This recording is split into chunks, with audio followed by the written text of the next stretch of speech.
जय श्री बालाजी की जय श्री राम। आप सभी का हमारे चैनल पर तालियों के साथ स्वागत है।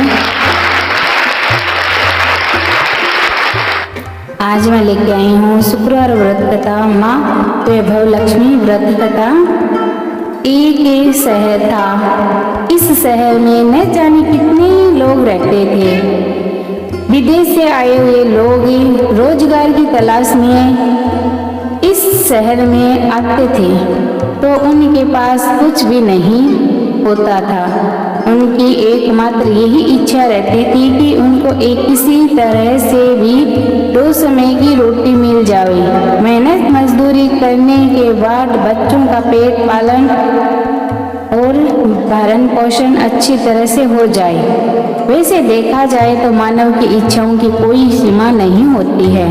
शुरू में वह यही सोचता है कि उसे 2 समय की रोटी मिल जाए, परंतु यही सबसे बड़ी कृपया होगी। इसी के लिए वह मंदिर में जाते हैं, तीर्थ यात्रा करते हैं, कथा सुनते हैं। जब उनके 2 समय की रोटी मिलने लगती है तो उनके मन में कुछ और विचार उठने लगता है, जैसे उनकी आय बढ़ जाए, उनके पास धन हो, रहने के लिए बढ़िया मकान हो, पहनने के लिए अच्छे कपड़े हो, सवारी के लिए अच्छी कार हो, स्कूटर हो।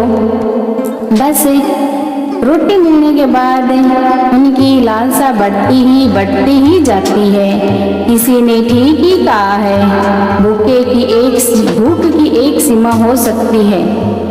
जैसे कि भूखे इंसान की एक सीमा हो सकती है, जिससे खाने खाते ही भरा लिया जाता है, परंतु लालसा की तो कोई भी सीमा नहीं होती है। मानव जीवन में भी एक बड़ी सीमा है। लाखों करोड़ों के सपने, सुख शांति और मौज मस्ती की आशाओं की लालसा करने वाला इंसान ये भूल जाता है कि यह द्वार उसे मृत्यु की ओर लिए जा रहा है। मानव जीवन इतना बड़ा कहाँ है जिस पर हम भविष्य का इतना बड़ा बोझ लाद देते हैं। हम काम, क्रोध, लोभ, मोह एवं अहंकार में अंधे होकर उस महाशक्ति को भी भूल जाते हैं जिसने इस संसार में हमें जन्म दिया है, जो जीवन देता है और वही मृत्यु भी लेता है। कलयुग में तो ऐसा ही होता है। पाप परछाई लंबी और गहरी होना शुरू हो जाती है। धर्म व्यापार बन जाता है। अधर्मी खूब फलते फूलते हैं। इसे बड़े शहर में तो धर्म कर्म और अधर्म अधिक था। इसी शहर के एक मोहल्ले में राधा और गोपाल पति पत्नी के रूप में रहते थे। उनका छोटा सा घर था, यानी घर के नाम पर एक कुटिया थी। उसी में रसोई, उसी में सोना, उसी में खाना पीना यही था उनका घर। गोपाल किसी मिल में नौकरी करता था। राधा घर का सारा काम काज करती थी। उसने अपने छोटे से घर को भी इतना साफ सुथरा और सजा रखा था कि मोहल्ले की औरतें भी अक्सर कहती थी, घर की सफाई रखना तो हमारी राधा बहन से सीखें। यह बात तो राधा भी जानती थी कि इस शहर में अच्छे लोग कम और बुरे अधिक हैं। उसी के अड़ोस पड़ोस में कुछ औरतें ऐसी थी जो दिन भर एक दूसरे की चुगलियां करती रहती थी। दूसरों के घरों में ताक झांक उनकी बुराइयां ढूंढना तो उनका सबसे बड़ा पहला काम ही था। अपने घर की भले ही उनको कोई खबर ना हो, मगर पूरे मोहल्ले की खबर तो वे यूं रखती थी जैसे मोहल्ले की पूरी जानकारी प्राप्त करने की उन्हें भगवान ने सौंप दिया हो। राधा को उनकी ये बात पसंद नहीं आती थी। पहले तो उसे घर के कामकाज से ही समय नहीं मिल पाता था। दूसरा, पति की सेवा वह करती थी। धर्म कर्म में वह बहुत बिजी रहती थी और ईश्वर से प्रार्थना करती थी। मंगलवार के दिन महावीर जी का व्रत अपने पति की चिरायु के लिए रखती थी। मोहल्ले की चुगलीखोर औरतों को राधा की अच्छी आदतें कैसे पसंद आ सकती थी। वे तो यह कहने लगी थी कि राधा में बड़ी अक्कड़ है जो किसी से बात नहीं करना पसंद करती। शायद इसीलिए न कि वह बड़ी सुंदर है, उसे अपनी सुंदरता पर बड़ा गर्व है। उसे यह नहीं पता कि जिस मोहल्ले में रहते हैं वहाँ सबसे मित्रता करते हैं, उनके साथ मिलजुल कर रहते हैं। यदि वह किसी के पास दुख बांटने को नहीं जाएगी तो कल को इसके पास कौन आएगा। इस बात की बड़ी बहन राम भजनी थी जो पूरे मोहल्ले को अपनी उंगलियों पर नचाती थी। बहन राम भजनी ने अपनी ही एक कीर्तन मंडली बना रखी थी जो घर घर में जाकर कीर्तन करती थी। राधा को ऐसी औरतें बिल्कुल पसंद नहीं थी जो कीर्तन करते समय भी एक दूसरे की चुगलियां करती हो। यही कारण था कि राधा ने कई बार उनको टोकते हुए कह दिया था, देखो बहन राम भजनी, वैसे तो आपका नाम है राम भजनी, मगर मैं आपसे हाथ जोड़कर प्रार्थना करती हूँ कि पूजा एवं कीर्तन करते समय किसी की चुगली मत किया करो। किसी की बुराई करने से अच्छा है कि आप उस समय प्रभु का नाम लें, इससे आपका जीवन भी सफल हो जाएगा, बुराई से बचने लगोगी। राधा की इतनी बात सुनते ही बहन राम भजनी को क्रोध आ गया। क्रोध के मारे उसके चेहरे का लाल कलर हो गया। वह कड़क आवाज में बोलती है, ओ कल की छोकरी, क्या तू मुझे बताएगी कि मुझे क्या करना है क्या नहीं करना। अभी शहर से आए हुए 2 दिन हुए हैं कि अभी तक तुम्हारे गांव का गाय का गोबर हाथ से उतरा नहीं है और हमें शहर वालों को आई है अक्ल सिखाने को। गांव की कहीं की, गवार कहीं की। देखो बहन, मैं गवार हूँ या कुछ और, मैं प्रभु भक्ति में पूरा विश्वास रखती हूँ। मैं यह अच्छी तरह जानती हूँ कि भक्ति में ही शक्ति है। भक्ति ढोल या चिमटे बजाने से नहीं होती है, बल्कि सत्य के पथ पर चलने से होती है। ईश्वर का यही सिद्धांत है, यही शिक्षा है कि किसी का बुरा मत करो। मैं तो हर जीवात्मा में रहता हूँ। तुम मेरी तलाश में क्यों बाहर भटक रहे हो? यदि तुम सत्य और विश्वास का सहारा लेकर अपनी आत्मा में मुझे तलाश करोगे तो मैं तुम्हें अवश्य मिलूंगा। इस बात को सुनकर वह राम भजनी और उसके साथी सब मिलकर राधा का मजाक उड़ाने लगी। ये राधा जानती थी कि यह लोग पाप करने वाले हैं, इन्हीं की पूजा तो केवल ढोंग है, दिखावा है। इनके मन काले हैं, खोटे हैं, इनसे अधिक बोलने का कोई लाभ नहीं है। इनकी कीर्तन मंडली खूब धन कमा लेती है ईश्वर के नाम पर, वह व्यापार कर रही है। दुर्गा ने उनका नाम ले लेकर घृणा की, छी छी घिन होने लगी राधा को इन सब से। उनसे अपने घर में पूजा पाठ राधा ने शुरू कर दिया। इन लोगों से दूर रहना पसंद करती थी राधा रानी।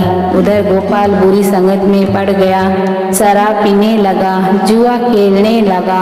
गांव से आया सीधा साधा गोपाल शहर के साथियों में ऐसा फंस गया कि बुरी आदतें लग गई। शुरू में उसने अपने आप को बहुत बचाया, लेकिन जब चारों ओर आग लगी हो तो वह कब तक बचेगा। एक मजदूर का वेतन कितना ही होता है।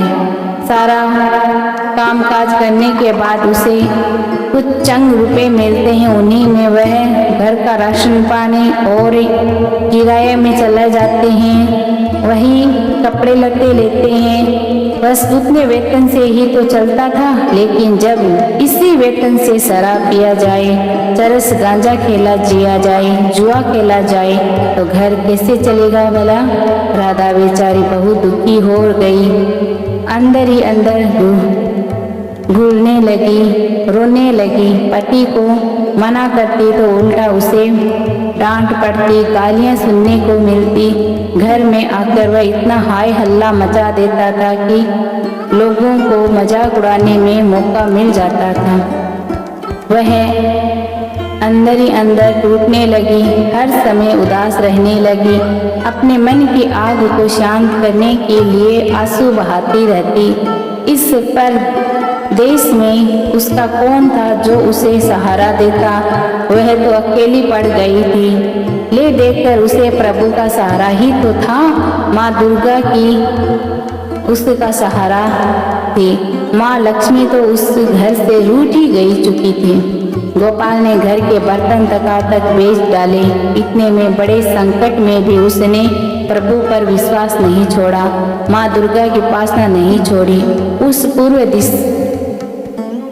विश्वास था कि एक दिन माँ उसके सारे संकट दूर करेंगे। विश्वास सबसे बड़े होते हैं। विश्वास करना चाहिए, भगवान में श्रद्धा रखनी चाहिए। एक दिन जब घर में खाने को कुछ नहीं था, वह 2 दिन से भूखी थी। जिस दुकान से वह राशन लाया करती थी, उसने इसीलिए उधार देने से मना कर दिया, क्योंकि पहले वाला रुपया नहीं दिया था। इसी युग में तो पैसों के बिना कोई जी नहीं सकता, वह भूखा मर जाए। राधा माँ चित्र के आगे हाथ जोड़कर बैठी रो रही थी। माँ ने उसकी आंखों से टपकते हुए आंसू देख लिए थे। उसके हृदय का दुख जान लिया था। राधा रोई जा रही थी। साथ में वह माँ लक्ष्मी का पूजन भी कर रही थी। माँ लक्ष्मी मुझे बचा लो, माँ मुझे बचा लो। देखो मेरे घर की क्या हालत हो गई है। मैं 2 दिन से भूखी हूँ। मेरा पति बिगड़ चुका है। घर में लक्ष्मी जी आप बैठी हैं, परंतु आपका दूसरा स्वरूप जो इस संसार में माया का है, वह इस घर में नहीं है। उसके बिना जीवन नहीं है। माँ मुझे बचा लो, माँ मुझे शक्ति दो, माँ मुझे बचा लो। माँ लक्ष्मी कृपया करो, माँ इस घर को बचा लो। अब आप ही हमारा अंतिम सहारा हो। आपने मुझे न बचाया तो मैं आपके चरणों में ही जान दे दूंगी। अब तो मेरा यही अंतिम निर्णय है। यह कहती हुई राधा माँ लक्ष्मी के चित्र के आगे गिर गई। उसी समय घंटियां बजने लगी, शंख की आवाज होने लगी। राधा के उदास चेहरे पर अपने आप एक खुशी की लहर दौड़ गई। तभी उनके कानों में आवाज आई, बेटी राधा तुम्हारी आराधना सफल हो गई। तुमने इतने बड़े संकट में भी मुझ पर विश्वास नहीं छोड़ा। अपनी श्रद्धा में तुमने भक्ति रखी, मन में विश्वास रखा, इसीलिए मैं तुम पर बहुत प्रसन्न हूँ। राधा, एक तो तुम पतिव्रता धर्म में खरी उतरी हो, अपने पति की सेवा में कोई कमी नहीं रहने देती। दूसरा, तूने मुझ पर विश्वास नहीं छोड़ा, मुझ में विश्वास बनाए रखा। ये सब तेरी अग्नि परीक्षा थी बेटी, जिसमें तुम सही उतरी हो। हे जगत माता, मैंने आपसे आज तक कुछ नहीं मांगा। माँ, पहली बार आपसे इस घर की खुशियाँ मांग रही हूँ। माँ, मुझे धन नहीं चाहिए, कोई लालच नहीं है धन लेने का। मुझे तो बस आप इतना जरूर दे दें कि जिससे हम खा सके। मेरे बिगड़े हुए पति को सुधार दो और घर अच्छे से चल जाए, बस इतना ही चाहती हूँ। जा बेटी, अपने आप को संभालो, मैं तुम्हारी मनोकामना पूरी करने के द्वार खोल रही हूँ। उठो, अपने घर के द्वार खोलो। राधा के अंदर न जाने कहाँ से अनजानी शक्ति आ गई थी। वह माँ लक्ष्मी के चरणों से उठ कर अपने घर के द्वार की ओर गई तो सामने ही एक तिलकधारी ब्राह्मण को खड़ा पाया। बेटी राधा, जय माँ लक्ष्मी की बोली जा रही थी। जय माँ लक्ष्मी, राधा ने पूरी शक्ति से कहा। देखो, बेटी, मैं माँ लक्ष्मी जी के मंदिर का पुजारी हूँ। माँ के आशीर्वाद से यह 2 बोरी आटा और साथ में दाल और घी, यह सब खाने की सामग्री आपके घर पहुँचाने का आदेश हुआ है। आप धन्य हैं महाराज, आप धन्य हैं। माँ लक्ष्मी जी के पुजारी होने के नाते मैं आपके चरण छूती हूँ महाराज, और आप ये प्रार्थना करती हूँ कि मुझे इस संकट से निकालने का कोई उपाय बताइए। देखो बेटी, इस माया रूप संसार में सुख के प्राप्त करने के लिए अपने मन को शुद्ध और आत्मा को पवित्र रखना पड़ता है। माया लक्ष्मी जी को तिजोरी में बंद रखने वाला पापी होते हैं। यदि तुम अपने मन की शांति और घर गृहस्थी चलाने के लिए लक्ष्मी जी का प्राप्त करना चाहती हो तो वैभव माँ लक्ष्मी का व्रत करो। इस व्रत के करने से आपकी हर मनोकामनाएं पूर्ण होगी, तुम्हारे सारे संकट दूर हो जाएंगे। लेकिन पुजारी जी, मुझे इस व्रत की विधि तो बता दीजिए। मैं तो माँ की उपासना बचपन से ही कर रही हूँ, किंतु व्रत की विधि मुझे नहीं पता। देखो बेटी, लक्ष्मी जी का व्रत बहुत सरल है। इसे माँ लक्ष्मी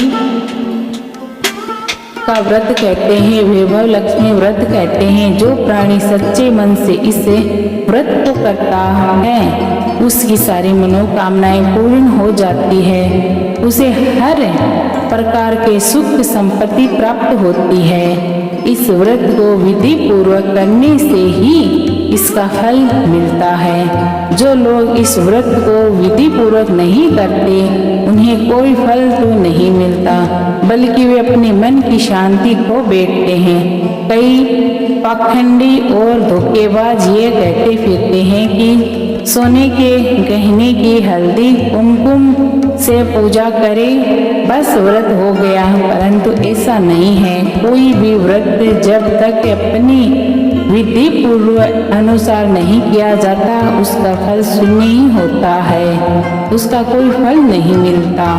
ये सब कुछ भी अपने आप पर निर्भर रहता है। वैसे घर में यदि सोना हो तो व्रत रखकर उसकी उपासना जरूर करें। माँ लक्ष्मी जी का व्रत शुक्रवार को रखना चाहिए। सुबह उठकर नहा धोकर साफ सुथरे कपड़े पहने दिन भर माँ लक्ष्मी जी का पूजन करें।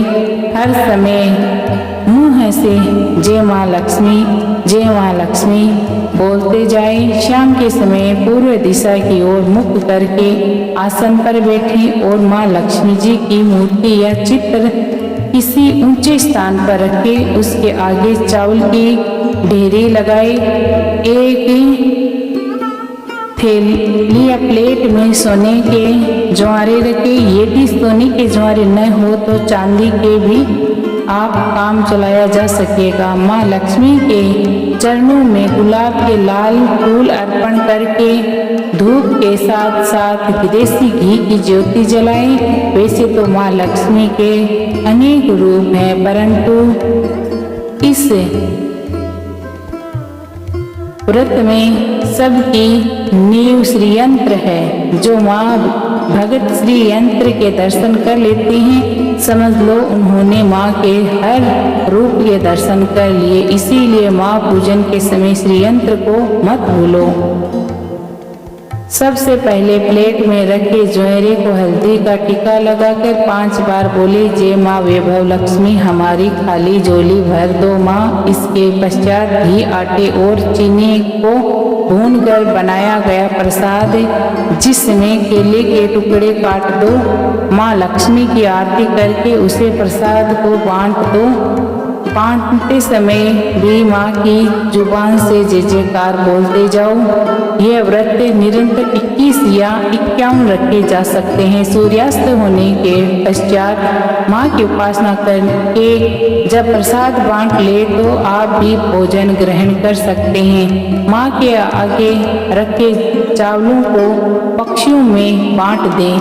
व्रत रखने वाला हर भक्त के ये जरूरी है कि वह श्री वैभव लक्ष्मी व्रत तथा का पाठ करें और लोगों को भी कथा सुनाए, इससे और अधिक पुण्य मिलता है। ये सारे व्रत जब विधि पूर्वक पूरे हो जावे तो इसके फल स्वरूप प्राणी की हर इच्छा पूरी हो जाती है। माँ लक्ष्मी स्वयं उनका कल्याण करती है, उनके घर में सुख ही सुख उनको मिलता है। धन तो आता ही है, परंतु जिनके घर में संतान न हो उनके लिए ये व्रत वरदान से भी कम नहीं। जब व्रत संपूर्ण हो रहे हो तो अर्थात 21वां या 51वां व्रत जब रखो तो उस दिन 7 छोटी बच्चियों को घर बुलाकर उन्हें उनका मनपसंद भोजन खिलाएं। फिर कन्या को चांदी का अथवा गिलटी का 1 सिक्का दे, रुपया का दक्षिणा में दे। उसी दिन माँ लक्ष्मी श्री वैभव लक्ष्मी व्रत कथा की 101 या 51 प्रतिमा के भक्तों को अपने हाथ से बांटे। यदि इतनी प्रतिमा की शक्ति न हो तो 11 तो अवश्य ही बांटनी चाहिए।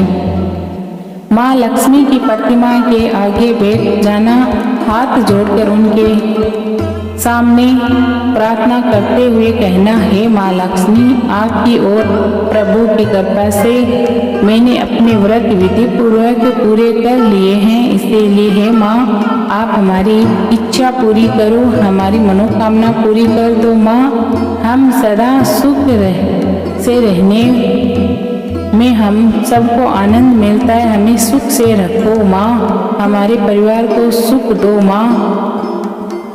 बस बेटी यही प्राणी के लिए कल्याण मार्ग है। तुम भी श्री वैभव लक्ष्मी व्रत करो, तुम्हारा पति भी ठीक हो जाएगा और तुम्हें धन भी मिल जाएगा, तुम सदा कष्टों से मुक्त रहोगी। यह कहकर पुजारी जी तो चले गए। राधा ने आटे की बोरियां पड़ोसियों की सहायता से सारा सामान अंदर रखवा लिया। लक्ष्मी की उपासना तो कर ही रही थी, परंतु विधि अनुसार नहीं कर पाती थी। आज माँ लक्ष्मी ने उसकी हालत देखकर जो उसकी सहायता की है उसे वह कैसे भूल सकती है। उसे में ये ध्यान आया कि कल शुक्रवार है, मैं कल से ही माँ वैभव लक्ष्मी की 21 व्रत आरंभ करूंगी। दूसरे दिन राधा ने शुक्रवार की व्रत कथा आरंभ कर दी और साथ ही माँ का व्रत रखा। सारा दिन माँ की आरती करती रही। फिर उसने रात्रि के समय वैभव लक्ष्मी व्रत कथा पाठ करके घर पर आए पति के चरण छूकर उसे प्रसाद खिलाया तो उसके पति ने उसे प्यार से सीने से लगा लिया। मेरी राधा, तुम तो सचमुच ही देवी लग रही हो। मैं ही पापी था जो आज तक देवता न बन सका, मैं राक्षस बन रहा, लेकिन आज मेरी आँख खुल गई है। अब मुझे अपनी भूल का एहसास हो गया है। मैं आज माँ लक्ष्मी के चरणों में बैठकर ये प्रतिज्ञा करता हूँ कि मैं कभी भी शराब नहीं पीऊँगा, न कभी जुआ खेलूँगा, न ही गंदे और बुरे लोगों की संगत में रहूँगा। मैं तुम्हें कभी दुख नहीं दूंगा। मेरे देवता, मेरे प्राणनाथ माँ लक्ष्मी की कृपा से आप सुधर गए तो मुझे सारे संसार के खजाने मिल गए। आज मैं इतनी खुश हूँ। माँ ने मेरा उजड़ा हुआ घर बसा दिया, मेरा सहारा सुहाग मुझे दे दिया। अब मैं 21 पूर्व करके व्रत वैभव लक्ष्मी की 51 प्रतिमाएं लक्ष्मी भक्तों को बांटूंगी ताकि उनका भी कल्याण हो जावे। गोपाल ने अपनी पत्नी का हाथ पकड़ लिया, कहा, देखो राधा, जिस माँ लक्ष्मी ने मुझे पाप के संसार से निकाल दिया, मैं भी उनके 21 व्रत करूँगा, सदा घर में उनकी पूजा करूँगा। राधा ने अपने पति के चरणों में अपना सिर रखकर कहा, मेरे देवता, आज मैं बहुत प्रसन्न हूँ। माँ लक्ष्मी की कृपा से मुझे आज नया जीवन साथी मिल गया और मेरा जीवन धन्य हो गया। आज से मैं बहुत खुश हूँ। जय माँ वैभव लक्ष्मी माँ जय हो माँ वैभव लक्ष्मी की जय हो। इसी प्रकार राधा खुश होकर माँ की जय जयकार करती रही। तो आज की ये कथा हम यहीं समाप्त करते हैं और अब हम लक्ष्मी चालीसा पढ़ेंगे। हमारे साथ बने रहना। मातु लक्ष्मी करी कृपया करो हृदय में वास, मनोकामना सिद्ध करी पूर्वहु मेरी आस। यही मोर असरदास हाथ जोड़ विनती करूं, सब विधि करो सुवास। जय जननी जगदम्बिका सिंधु सुता मैं सुमिरो तो ही, ज्ञान बुद्धि विद्या दे मोही। तुम समान नहीं कोई उपकारी, सब विधि पूर्वहु आस हमारी। जय जय जय जननी जगदम्बा सबकी तुम ही हो अवलंबा। तुम हो सब घट घट की वासी, विनती यही हमारी आसी। जग जननी जय सिंधु कुमारी, दीन की तुम हो हितकारी। विनो नित्य तुम ही महारानी, कृपया करो जग जननी भवानी। यही विधि स्तुति करो तिहारी, सुधि लीजिए अपराध विसारी। कृपया दृष्टि चितवो मम ओरी, जग जननी विनती सुनो मोरी। ज्ञान बुद्धि सब सुख की दाता, संकट हरो हमारी माता। धीरे सिंधु जब विष्णु मंथायो, 14 रतन सिंधु में पायो। 14 रतन में तुम सुख राशि, सेवा कियो प्रभु बन हासी।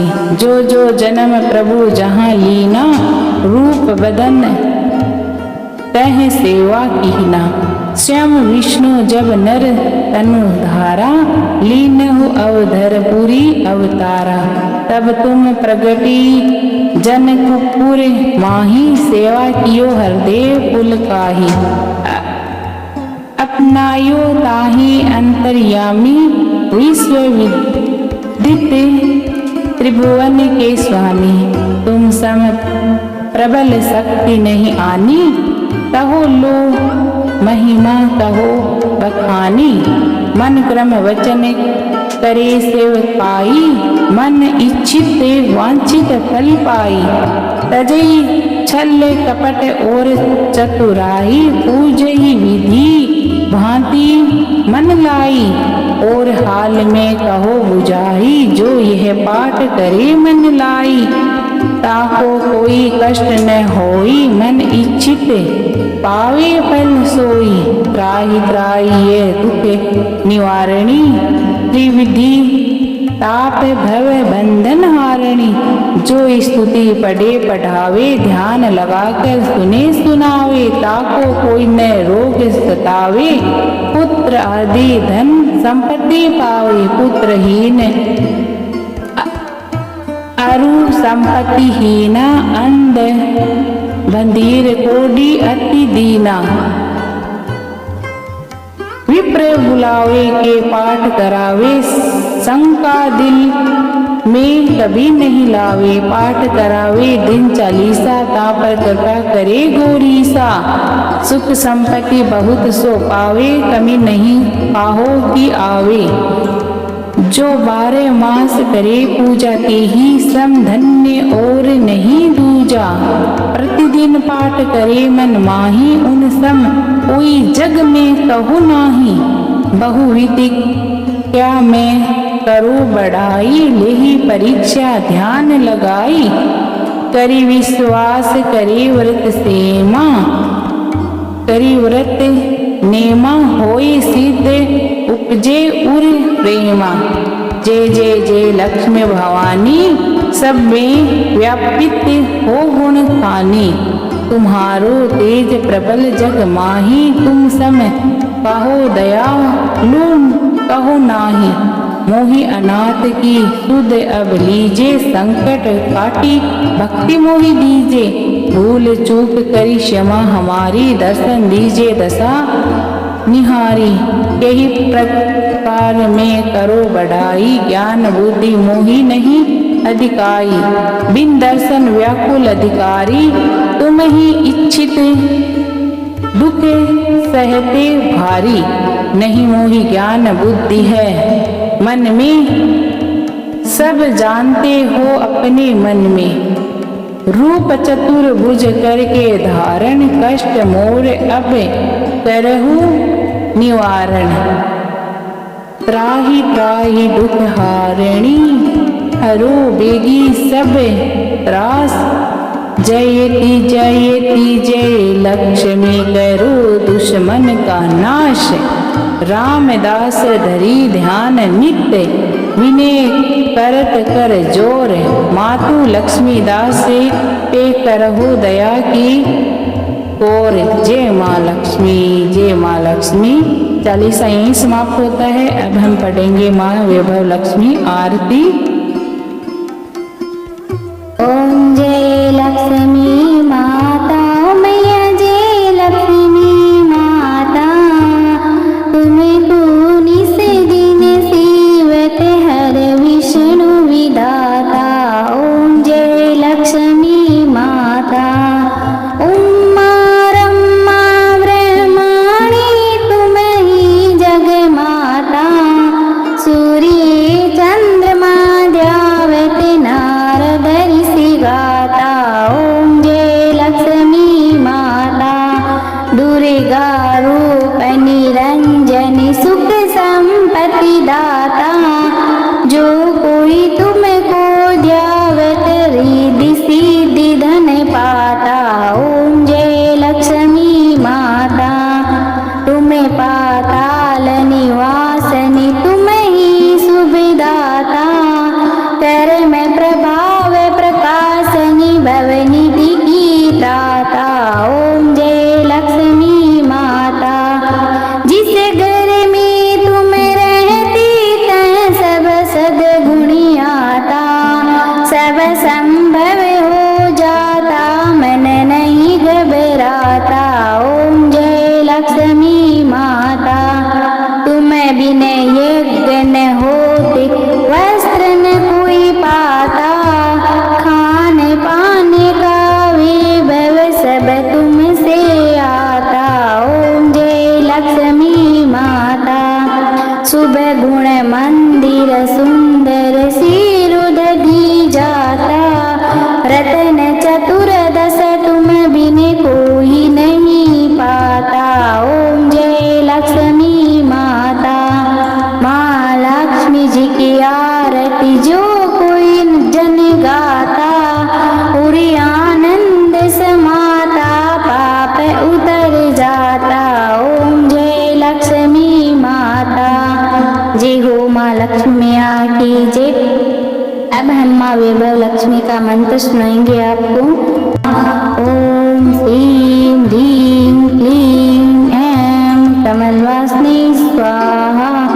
ओम श्रीं ह्रीं क्लीं ऐं कमलवासिनी स्वाहा। ओम श्रीं ह्रीं क्लीं ऐं कमलवासिनी स्वाहा।